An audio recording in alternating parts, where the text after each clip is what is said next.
Most of them want to make their money work for them.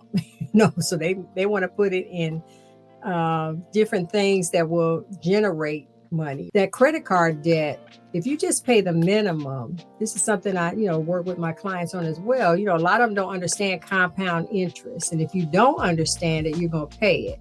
And what I mean by that, if you're just looking at your credit card bill and just paying the minimum just to, keep them satisfied, that interest is compounding the way the rates are today. It's going to take you 30 years to pay off, $1,500 worth of credit card debt.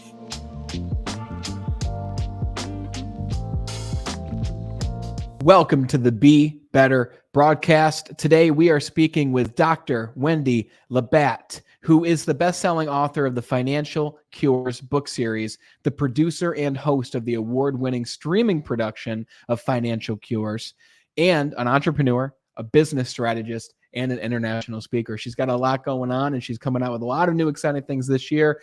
She helps individuals ease the pain of inflation, overcome anorexic income, obese debt, spending addictions, mindset and knowledge deficiencies, and other financial ills to optimize their financial health, enjoy financial freedom, and live the life that they desire. So if you couldn't tell, we're talking about money today. We're talking about that thing that your parents might not have spoke about at the dinner table. We're talking about that thing that's not taught about in schools. We're talking about that thing that most of America is struggling with today, and we'll talk about why that is. And specifically, we're going to talk about how to get yourself in a great financial place by overcoming your credit card debt. So when you take away even just one thing from this conversation with myself and Dr. Wendy, all that we ask is please share this show with just one other person who could use it as well.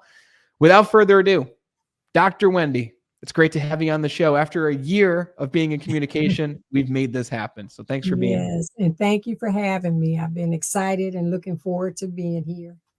100%. I'm excited to talk about this topic because for whatever reason, we haven't had a financial expert on the show yet. 360 episodes in. I don't know why that is. But let me tell you one thing I know, and I'm curious to hear your opinion on this. No matter how great of a performer you are, as an example, I come from the sales world, okay? No matter how great you are, no matter how amazing your kids are, amazing your spouse is, amazing your health is, if you have debts and if you're deep into debt, like a lot of people are, it is very, very difficult to enjoy those other parts of your life. If your health is in peak shape, if your job is in peak shape, even if you're making a lot of money like I was when I was 21, 22, you can still be in severe debt and it does not feel good and it impacts everything else. Would you agree with that? I definitely agree. There's a lot of focus on, excuse me, got a little frog in my throat, on, physical health, mental health, and since the pandemic, social health, but there's no emphasis or little focus on financial health. And that's the most important. If your financial health isn't in order, then your physical health isn't going to be in order. Your mental health is not going to be in order. Your social health is definitely not going to be in order. So let me ask you, why do you believe that there's little emphasis placed on financial health? Why is it such a taboo topic to talk about? Well, people confuse and conflate financial health with financial literacy. And the difference is you can be financially literate, but still have poor, even fatal financial health. And a lot of people don't really realize what their financial health is or what their financial position is. They basically have it in their head, but they don't see anything on, a lot of them don't track, they may track their expenses and their income, but they don't track their spending. And that's something, that is really important because that's where you find the money to pay for the things you think you can't afford and to pay for, reducing that credit card debt and all other things that you want to do. Okay, I want to talk about that. So I did a little bit of research before the episode, and the average American, so like everyone you walk by on the street, the average American has just under $7,000 in credit card debt. That means everyone we walk by on the streets, I live in New York, so if you're walking in New York City, everyone you walk by is in credit card debt of some sort, which blows my mind. How could it be that much? So if tracking is a big part of why people find themselves in debt, because let me tell you, I never used to track my income. When I was 21 years old, I was making over $100,000 a year in the sales job that I was with since I was 18.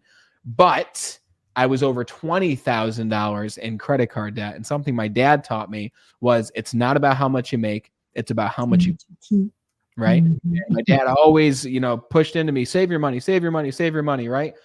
And I was like, yeah. So I never did that. I just spent. I never tracked what I spent. But like you said, I did know my income, obviously in sales, that's front and center every single day, but I never tracked what it is I was spending.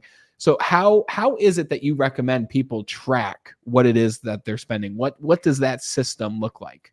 Well, I have a spending challenge, which is a free offer that I'm, provide, but I require all of my clients to do a 30-day spending challenge before, not before, but while they're working with me, because you track everything like, you eat out, if you buy a cup of coffee, if you get some fast food, if you buy a stick of gum, no matter what you buy, you track it. And then you kind of distinguish between your needs and wants. A need is something you can't live without. You have to have, like, food, clothing, utilities, a house, roof over your head. But then wants are, gourmet food or even organic food. I'm not against organic food, but when money is tight, you better just get food, period. And, a lot of folks, coffee every day, $7 a cup. And then if you add that up, that money could be used to pay a utility bill, a car note, or something. But one of my clients, it was so funny. I always tell this story about him. After his 30 days, he said, Wendy, I did that spending challenge and I spent $600 a month eating out. So I said, okay, $600. He's a businessman. I said, would you do? Take a bunch of clients out that month? He said, no, it's just me and my wife and sometimes the grandkids. And it wasn't that he couldn't afford to do it, but it was an aha moment for him to say, wow, $600, I could have done something. I could have added to my retirement, or I could have, added to my emergency fund. I could have paid off a debt or something. But it makes you realize, and it helps you get disciplined with your spending. It helps you realize that don't just pull out that card and, throw that money on the counter without really realizing the impact it'll have on your overall goals and objectives financially. So in that case of that individual who is spending $600 eating out, because I think that's a lot more people than even we realize. That's a lot of people minimum, especially if you have kids. Boom, you just multiplied the bill. Do you advise and recommend that people lessen their lifestyle? Like, what would you recommend to him instead of spending $600 going out to dinner? Well, you don't have to lessen it. That's another part of my financial cure system that I teach. There are ways to still live that lifestyle, the VIP lifestyle, without spending your own money. They got the loyalty and rewards programs, cashback programs where you can earn the money to pay that if you choose to. But like I said, there are a lot of ways to get around it. I don't say lessen your lifestyle, but sometimes you do, because if you're not disciplined enough to, do the other things, then you're going to be forced to lessen your lifestyle. But you don't have to. You just have to change your thinking. It's all about your mindset. If you think right, speak right, and do right, all that'll flow right. Okay, and I want to ask you about mindset, but staying on this topic of tracking what it is you're spending, two questions, I'll throw them at you. Okay. One, how do you recommend we track it? Should we track it in our smartphone? Is there an app? Should we write it down? And the second part of this question is, what is this going to do for us in terms of mindset? How is that going to help our thinking, tracking the spending? What's the secret there? Okay, the first thing, I'm old school, so I do the pen and paper. I have people get a journal and an envelope, and they can put their receipts in the envelope or in the journal and track, what they purchased, how much they spent, how they paid for it, whether was it cash, debit card, credit card. Because if you buy something with a credit card, you don't pay it off, when you get the bill, that item is going to cost you more than what you paid that day. So you have to be aware of that. And then you have to, once everybody tracks, and like I said, I get them to my folks do 30 days, but my offer is a 7-day, and after 7 days, you're going to see some differences in how much you're spending and what you're spending it on. And you have to understand the difference between expenses and debt. Mm. because a lot of people kind of confuse and conflate those. Expenses will come up every month, like utility bill. That's going to keep coming around.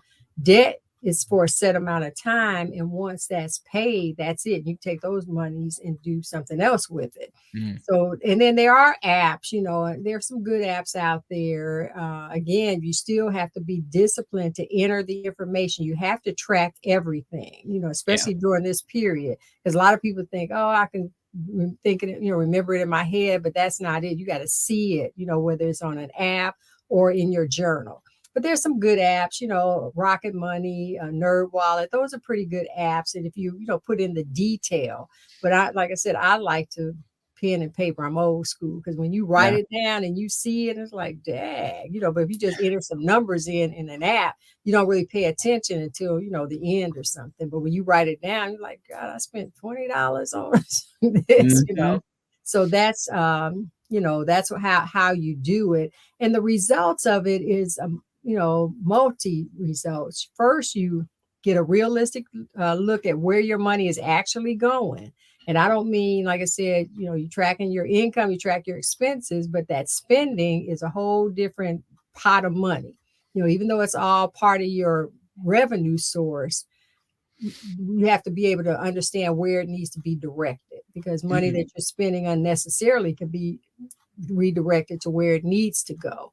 And then it teaches you discipline. Once you see where you are, and once you start realizing, that I don't need to pull that card out every time, you get a little more discipline in your spending and in your, financial management. So you want to take whatever that excess that you're spending on wants and pay it toward a credit card debt or whatever it is your goals are trying to reach.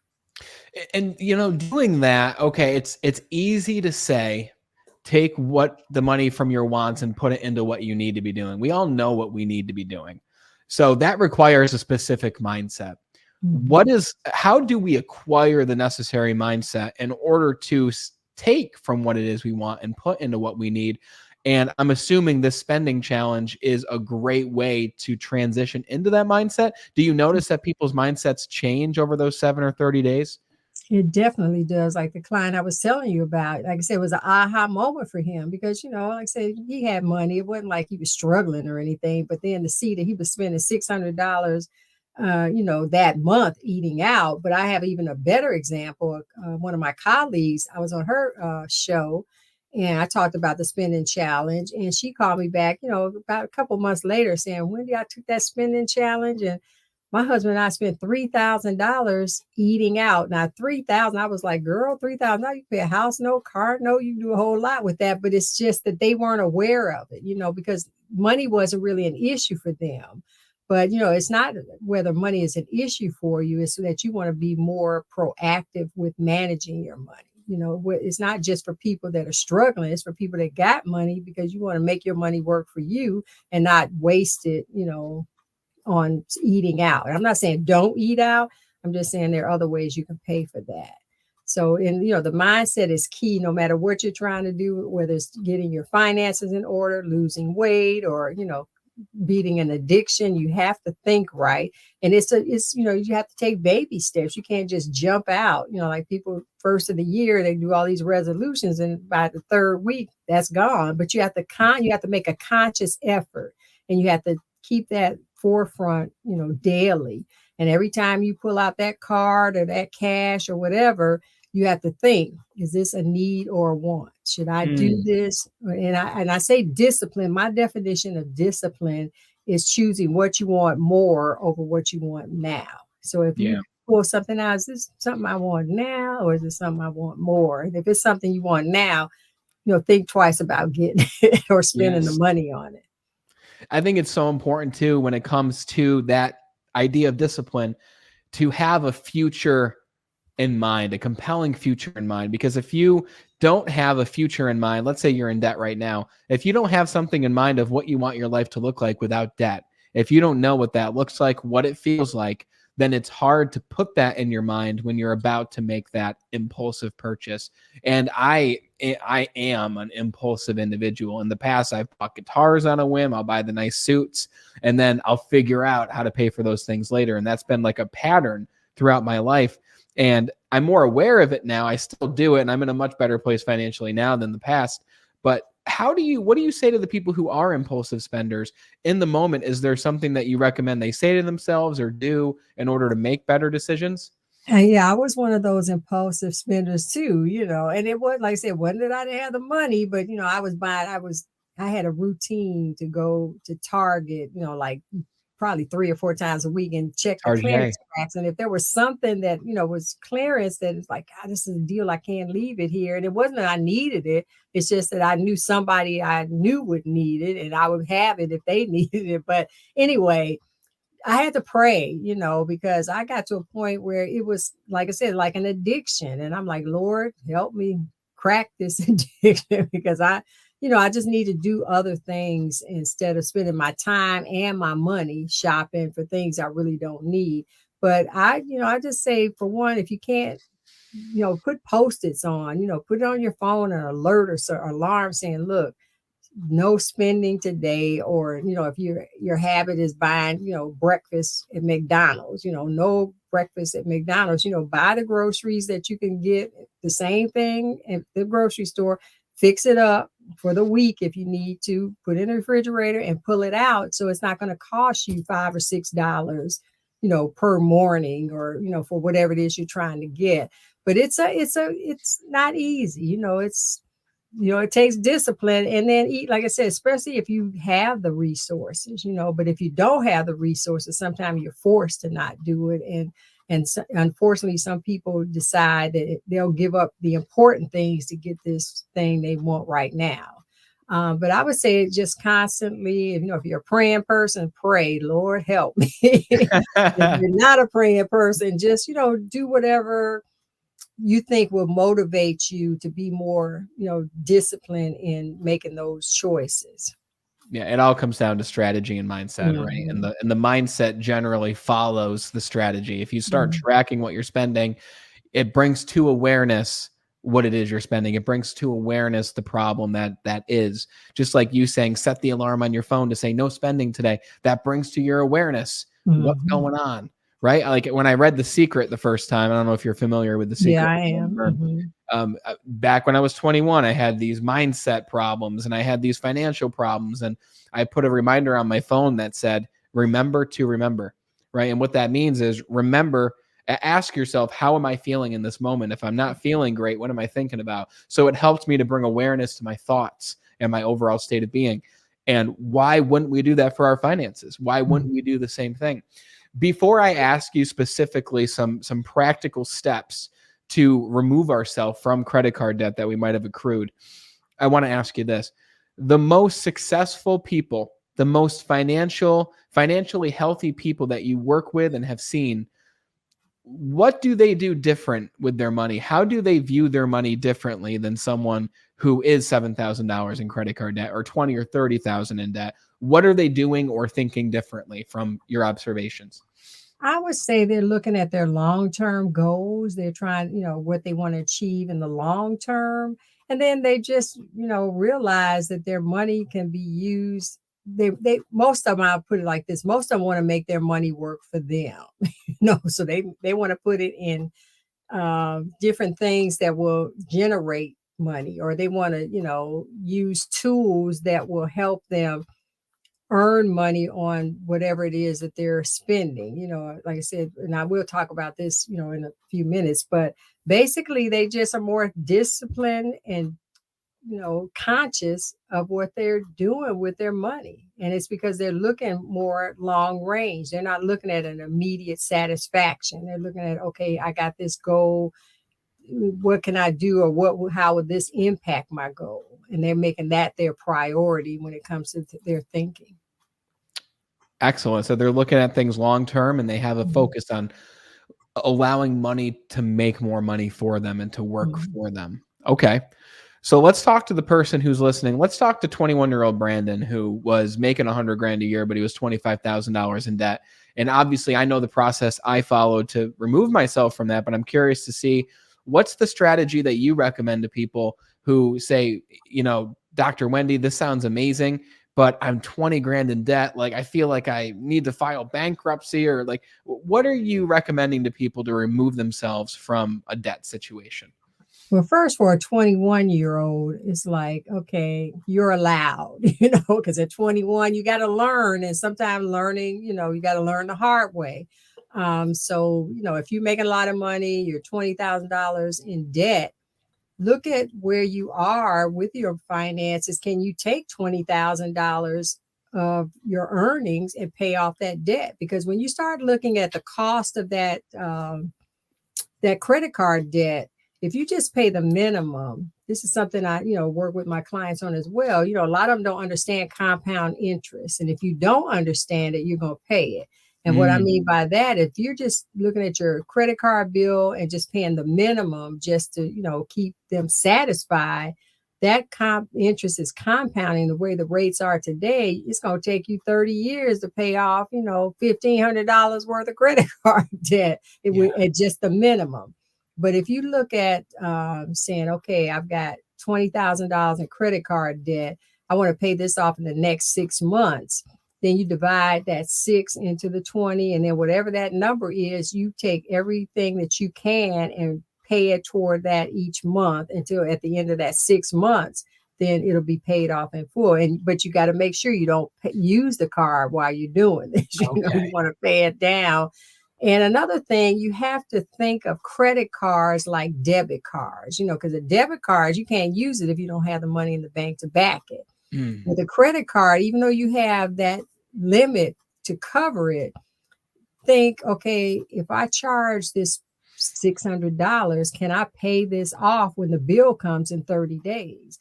And that's like looking at your bank account. If you want to use your debit card, do I have $600 in the bank that it will be approved to use this debit card? If you don't, it'll decline. So you have to kind of think of a credit card like a debit card, that if you don't have the money, you can't spend the money. Even though you got the, credit limit or credit allowance that says you can, you want to keep your credit usage to the limit at 30% or less. Okay. So it sounds like from what you just said, step one is obviously you need to know what your situation is. I've met so many people close to me who are amazing people, but they're not financially literate. And I want to ask you that too. But people who I say to them, because they say, I want to make more money, I want to pay off my debt. And I say, okay, how much debt do you have? And they say, I don't know. And I'm like, what do you mean you don't know? And they're like, well, I have my car, I've got my house, I've got 2 credit cards. It's like, well, what's your balance on those? I'm not sure. It's like, well, let's look it up right now. And we go on their phone, they open their app. And what I found is a lot of people are in a much better place than they think they are, which is very interesting. Not always, I wasn't, but a lot of people I talk to are, they're like, oh, I've only got $4,000 in debt. I can pay that off within 3 months. And then it gives you hope to know your situation. But after you know your situation, like what you just said, okay, take that 20 grand, divide it by 6 months and figure out how much do I need to pay each month to pay this off. That's a plan, right? That's what that is. It's knowing where you are and then creating a plan in order to make that happen. And then I believe step 3 to be, okay, what are the strategies I need to have in place in order to make this plan a reality? And I believe an amazing strategy is what you just mentioned earlier with the spending challenge, knowing where's my money going. Okay, so let's do the math here. So let's say it was 20 grand. That's probably a lot bigger of a number than most people. 7,000 is the average, but let's say 20 grand is the number, just to overshoot. Divided by 6 months, that's $3,300 a month we'd have to throw out this debt in order to eliminate it. Okay, great. So the spending challenge can help you find some money that you're putting into the coffee, that you're putting into the McDonald's breakfast, that you can start directing towards that debt. Is there any other strategy that you'd recommend to help people to throw that money monthly at their credit cards? Well, again, I talk about the rewards and the cash back, because I have one client, she has a business and she uses her American Express card to, pay out. It's a cash back one where she earns cash back. And she earned enough to pay a person's salary, by paying her expenses. But of course, her picture is a bit bigger than what some others would be. But still, it's those kind of strategies. If you have a rewards card that pays you cash back, and a lot of debit cards are beginning to offer that. So get a debit card. When you pay those bills, instead of writing off a check, or instead of, doing it online out of your checking account, use that debit card that's attached to that. And if you're, if you get, say, 3% cash back on all your purchases, you get 3% cash back on paying your bills, and that money can be used to, help chip away at that money that you need to pay for your debt. So there are a lot of strategies. You just have to look at where you are. That's why my first book, is Diagnose Your Financial Health, because a lot of people don't know. When you go to the doctor, first thing they want to do is diagnose what's wrong with you. And if you don't know what's wrong, then how can you, find a cure? So, you have to do that, and looking at your debt and how much, expenses and, things, because there are things that people don't count as debt or expenses, which really are. And then another thing that the apps, I know one thing Rocket Money did for me, I found out I had 2 Amazon Prime accounts. I was paying for it. I didn't realize it. I just know it was being paid every month. But then when I saw that, it's like, shoot, why am I paying for 2? But I didn't realize. And those things too, you have to not only look at not paying double, but look at some of those subscriptions that you have that you don't use, cancel that stuff, look at, matter of fact, this is something I do on every 6 months. I call my cell phone provider, my cable provider, and I see what's the best plan now, because I'm switching to get the better deal. And every time I do that, I end up with better services for less money. Last 6 months, I saved like $150 on my cell phone bill and got more, services. It's like, okay. So you have to, revisit things. You can't just say, okay, I'm in this and that's it, and don't look at it again. You have to, review and modify when necessary. And that frees up money as well. What's up, Be Better family? It's Brandon Eastman here. And as a thank you for tuning in to the Be Better broadcast, I want to give you a very special gift. For a limited time, you can get a free digital copy of my book titled Be Extraordinary, Your Guide to Self-Mastery. This book is packed with insights and actionable steps that will help you to unlock your fullest potential in the 5 key areas of your life. But that's not all. Along with the book, I also want to give you the audiobook version absolutely free. Imagine having the power to transform your life right at your fingertips and in your ears anytime, anywhere. Go grab your copy at bebetterindustries.com/book. You'll also find the link in the episode show notes. Go and grab your copy and join me in making a positive impact on the world. Now back to the show. You're preaching to the choir. I've worked for a cell phone company in sales, and I tell everybody every year, stop in here, not to buy something necessarily, but just to see, hey, how can you save me money on my bill? Because literally everyone that walks in, they've got a plan from even 3 years ago. And I'm like, hey, even if we did nothing today, I can save you $30 a month. And then, some people are happy. And then some other ones are like, well, why didn't Verizon call me and tell me they can do that? Because they're not going to call you and tell you that they can save you money. Right? That's your responsibility to call them and ask, what can you do for me? And then they're going to say, I can save you $30, but it requires a phone call in order to make that happen. I've heard of people saying that when they've even called their credit card companies saying that they're going to move their balance or whatever it is, that they've reduced the interest rate or reduced the balance. Have you heard of anything like that happening, or would you not bet on anything like that? What do you mean, as far as talking to them about reducing the rate or something? Have you heard of anything like that? Well, there are a lot of times, I get offers where you get 0% interest for 18 months. If you transfer your balance, transfer that balance, because, that way you can still chip away at that credit card debt. But in the meantime, you're not paying the interest on it. There's no interest accruing. So, that's an excellent way. And then you still have another line of credit that you don't want to use. You just want to transfer, you would transfer it to the new card, but the old one, once you transfer from that account, you don't want to close it. You want to keep it open, just don't use it. So, that's a good way. I mean, because if you're right now, rates are so high. And if you're paying 15, 20% interest on credit card, then somebody's offering you 0% for 18 months. That gives you 18 months to do some things with that interest, Yes. So, take advantage of that. You have to do the things though, like then you can't just get that new account and be like, oh, it's 0%. I'll do the minimum payment. Like you got to work the plan, because if you don't, you're going to find yourself in the exact same situation you're in right now. So, okay, let me ask you this. Okay.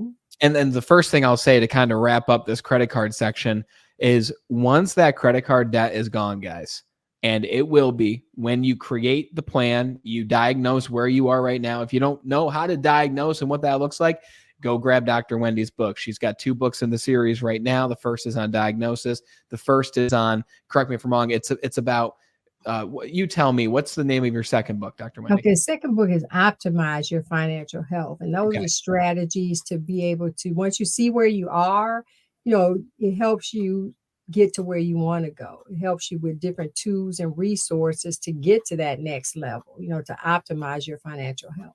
That's great. So the first one is Diagnose Your Health. The second one is Optimize Your Health. What I'm saying is, once you eliminate that credit card debt, you'll walk differently. You'll talk differently. You'll wake up in the morning differently. You'll speak to your family differently. Everything you do changes when you're not owing someone else money with outrageous levels of interest. Everything changes. So this is to give you hope that no matter where you are right now, there is a way out. It is difficult.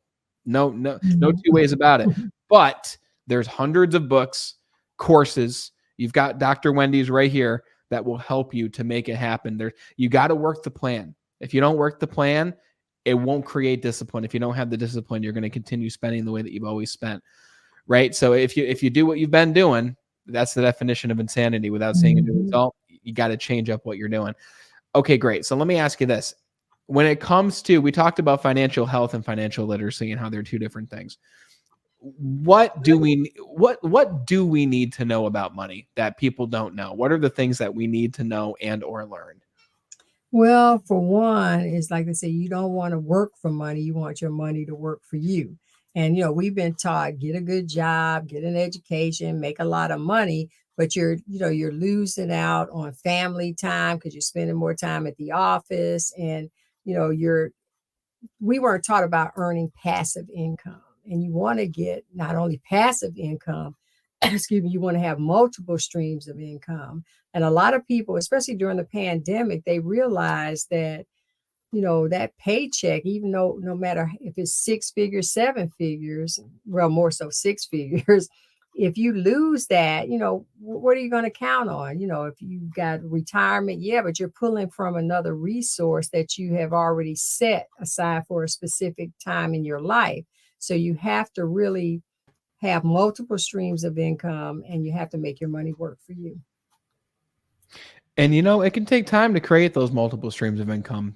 People, they hear that. I feel like that's a big buzzword in this world. Oh, create multiple streams. That can take time. Like this podcast has been around for 3 years, and I'm only now beginning to actually make money from the podcast because that wasn't the goal. But slowly you reach the point where that becomes a reality. You can't start off with the expectation of, I want this to make me $10,000 a month. Yeah, maybe after 5 years it'll be there. So you got to have something in the meantime. Okay, so make money work for you. And we could have an entire episode about that, and we should. And when your 3rd book in the series comes out, we have to. But make money work for you. Create multiple streams of income.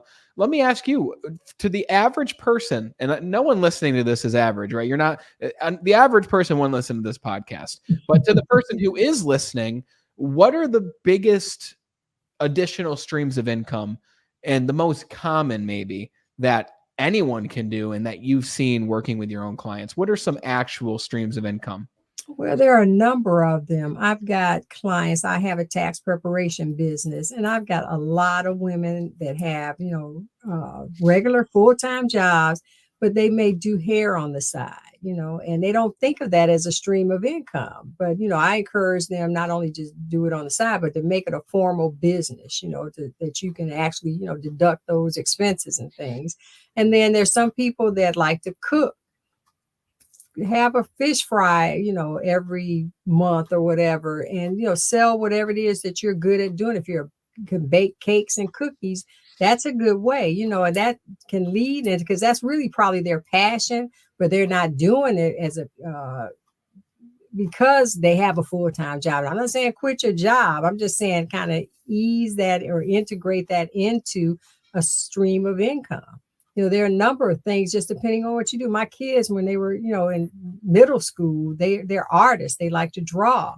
And, I taught them make some money doing that stuff. And they ended up drawing T-shirts and gym shoes and all that, selling it to their classmates, and they were making money. So, and now they're entrepreneurs, but, you have to capitalize, or I should say capitalize, monetize. And I'm not saying always think about making money, but look at things you do that could be potential streams of income for you.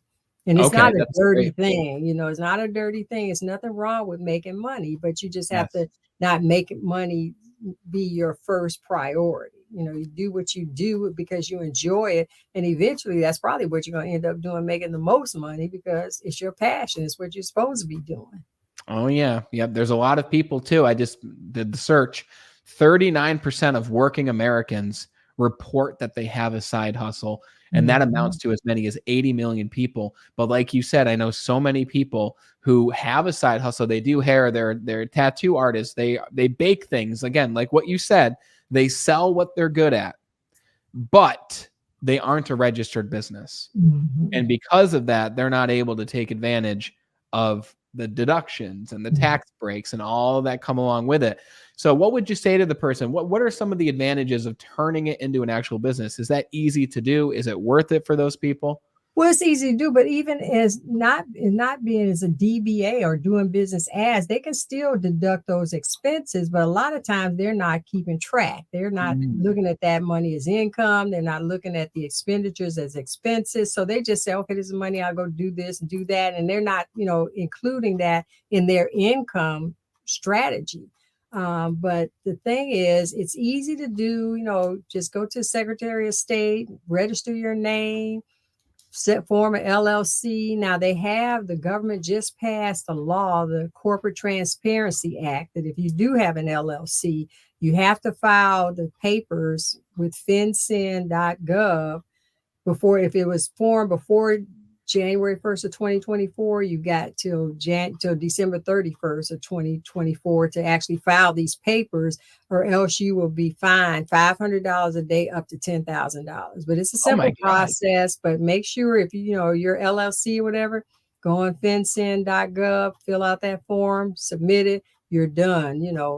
And that's because people are laundering money, not generally, but that's where money launderers are using those kind of shell companies.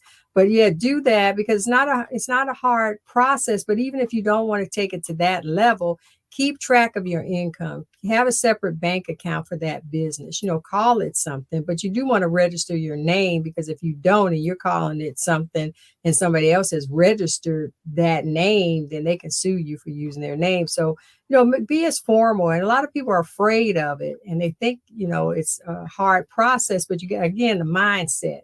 You got to get away from that side hustle mindset and get into the business mindset, because that'll take your income to another level, because you'll, treat it like a business and it'll treat you like a business. So that's the key thing. But one thing I do want to point out on the credit card, when we talked about, transferring that balance, when you get a zero balance after you transferred it, don't close that account. Never close a zero balance account, because because that will impact your credit score. You can get your credit score will shoot up so high with all these zero balance open credit accounts with $10,000 limit, but zero balance, so you don't want to close the account, because when you close it, that hurts your credit. So it's a dual thing to get out of debt, but to also increase your credit score. Okay. Great advice. A lot of people don't know that. Yeah. Just to go back to what we were talking about, when it comes to registering the LLC, Be Better Industries, we registered that in 2019. So I got to check out what you're talking about. Yeah. What's that? The government website? Can you say it's fincen.gov.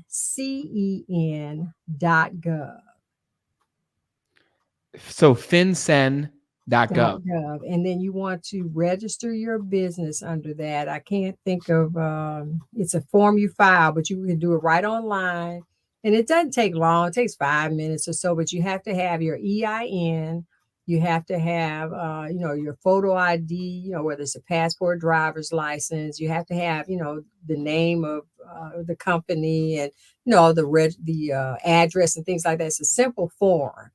Okay. And just send it out and get it done, because that's the new thing. You don't want to get slapped with a $10,000 fine. Yeah, I'm glad you told me that. Okay, great. And for those who haven't even registered their LLC yet and they've got that side hustle, you can go to the Secretary of State. You can do all that. I think the easiest way personally, and this is not sponsored, we mentioned a lot of different things in this episode. There's no sponsors. Okay. So every resource we mention, we only mention it because it's actually a great resource. One of them was Rocket Money. I haven't checked that out personally. The other one is LegalZoom. LegalZoom is fantastic to register your LLC. You can do it in 10 minutes. And they say register for free plus state fees. For me, it came out to like $250, and that was in 2019. But if you can register your business for under $500, which allows you to take advantage of different tax breaks and different things, then why wouldn't you do it? So consider, like you said, Wendy, turning your side hustle mindset into a business mindset, because they are two very different things. And So one more point please. to that, setting up your business. When you get everything, when you get your EIN, you definitely want to get an employer identification number through the IRS, which is filling out form SS4 at irs.gov. You get it instantly, but you want to make sure that you keep a copy of that assignment for your number, because you'll never be able to, go in there and get it again. Yeah. But you take that to the bank, and the bank will open your account without, even looking at your credit, because what they're going, I know in Georgia, I don't know about the other states, but in Georgia, they just make sure you are registered with the Secretary of State. So once you get that your name reservation, the EIN, and you set up your LLC through the, LegalZoom, I don't really use them, but I'm a go-to Secretary of State type girl myself. Yeah. And, you can go in there, and a lot of people can't get a checking account because their credit scores are bad, Wow. But you want to open it for your business. They're not going to even look at your personal credit. They're going to look at whether you got the EIN, whether your business is registered with the Secretary of State. And you can open up as many business accounts as you need to, which you need to have more than one. But that's important. That's another important, when you go to file those taxes, you need to have a separate account for your business expenditures in the business name. So good to know. Amazing. So we talked about a lot in this conversation. We haven't scraped the surface, but we've talked about enough for people listening to have a plan to eliminate credit card debt, to begin to shift their mindset with the different strategies you gave. And we even dove a little bit into the business side of things with LLCs and really, even if you're like, I don't have a business, I don't have an idea. It's taking, like what you said, what you're good at, and asking, how can I create an additional stream of income just by doing what I'm good at? And if you're saying, I'm not good at sales though, I don't know where to start, YouTube has everything you need to know. Buy a book, but the book might be outdated. Just go on YouTube, look up how to make money doing hair, how to make money selling baked goods, how to make money with the fish fry. Like, someone else is doing it, and that's a good thing, because that means there's proof of concept. So, okay, Dr. Wendy, I want to ask you about your book, which is the same title as your show, which you've got season 3 of your show coming out very soon. And you've also you're in the process of completing book number 3, which is very cool. So again, your first book is Diagnosing Your Financial Health. The second one is Optimizing It. This third book that you're working on, what is this one going to be about? Can you give us an idea? Yeah, it's called Protect Your Financial Health, and it's protecting your life, your health, your assets, your legacy, because you want to, people may not know my story, but I'm a breast cancer conqueror. And because it wasn't because of, really a personal financial strategy. It was more of a business and marketing strategy. When the government mandated everybody have health insurance back in 2014. So I expanded my business to include insurance and financial services. So I ended up, buying all the products I was selling to my clients, because they were asking, what do you have? Where's your money? So I can honestly say what I had and where my money was. So in 2017, I was diagnosed with an aggressive form of breast cancer. So I was like, okay, I need to do an aggressive form of treatment to conquer this. But that aggressive form of treatment meant chemotherapy every 3 weeks for a year, 5 surgeries, CAT scans, PET scans, MRIs, labs, everything that you need to conquer the disease. And the bills were almost $1.5 million. Now, can you imagine having those kind of medical expenses along with your business and personal expenses, along with trying to conquer breast cancer? But like I said, thank God I practiced what I preached, and my health insurance paid all that. My all the supplemental policies that I got paid me multiple six-figure tax-free financial shots in the arm that allowed me to focus on my recovery without worrying about money. And that's how the financial cures came into play, because I'm like, okay, this is the financial cure for breast cancer. But anyway, So important. you have to protect. I have clients, they don't think they need health insurance. They're talking about, well, I'm healthy, I haven't been to the doctor in years. Like, that doesn't mean nothing's wrong, but what if one thing happens? If you had to have one surgery, if you kid breaks an arm or something, that's major money you're going to come out if you're not protected.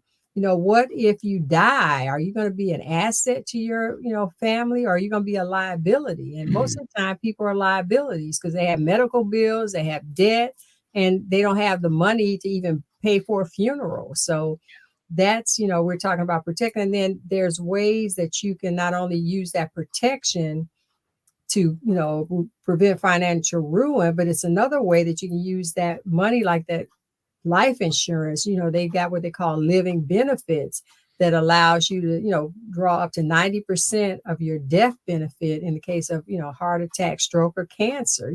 So if you have a $500,000 policy and you're diagnosed, say, with stage 4 breast cancer or any kind of cancer, you can draw 450,000 of that policy while you're living to do what you want to do, whether it be, take a vacation, do something, pay off debt or whatever. Wow. And you still have 50,000 for your family left behind, so there are ways. And then, you can use that money to build cash value. So when you need money, I recommend to my clients, instead of spending that $100 on some gym shoes for your grandkids for their birthday, put that in one of these index universal life policies. So when they become, high school or college students, then they'll have money. If they want to buy a house when they get married, they'll have money to pull from. So there are a lot of ways, that protection is important.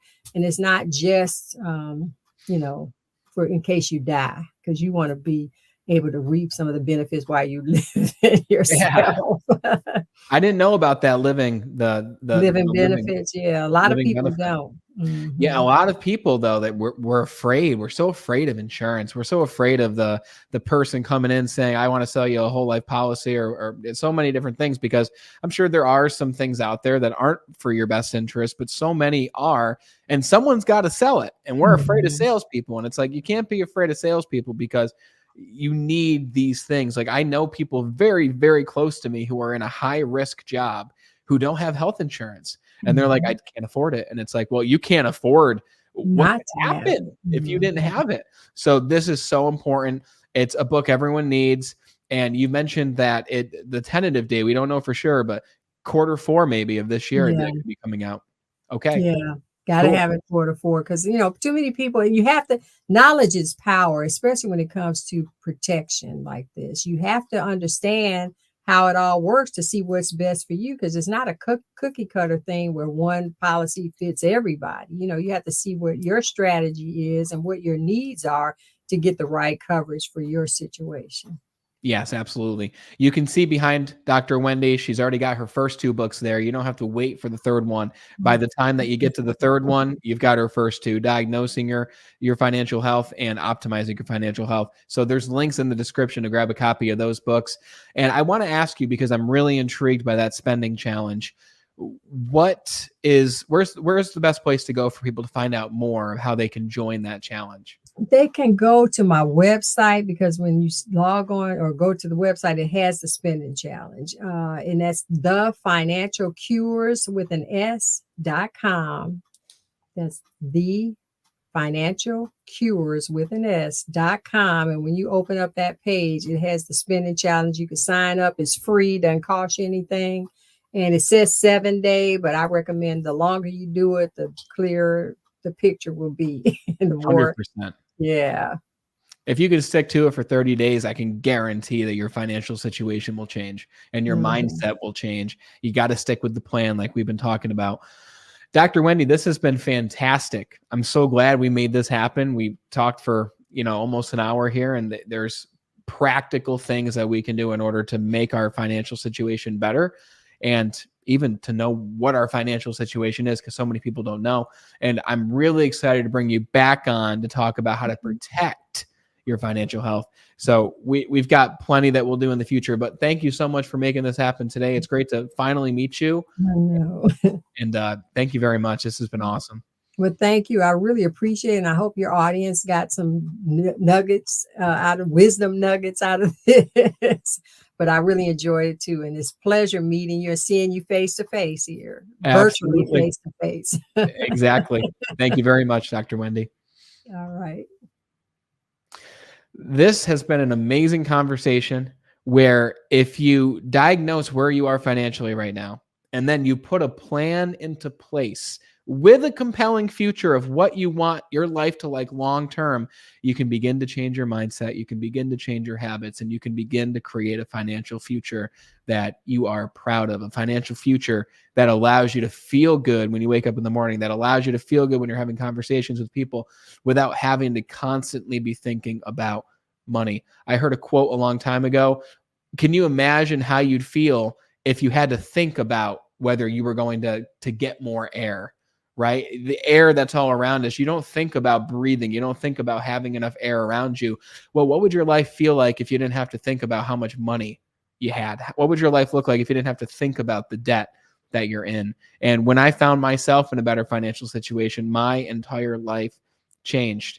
And the same can happen for you. If you found this conversation with Dr. Wendy helpful, then be sure to go to the description, check out her 2 books that are out now and her 3rd that is upcoming. And if you want to begin to change your financial mindset, join Wendy's 7-day challenge and do it for 30 days, but start with 7 small baby steps, like she said.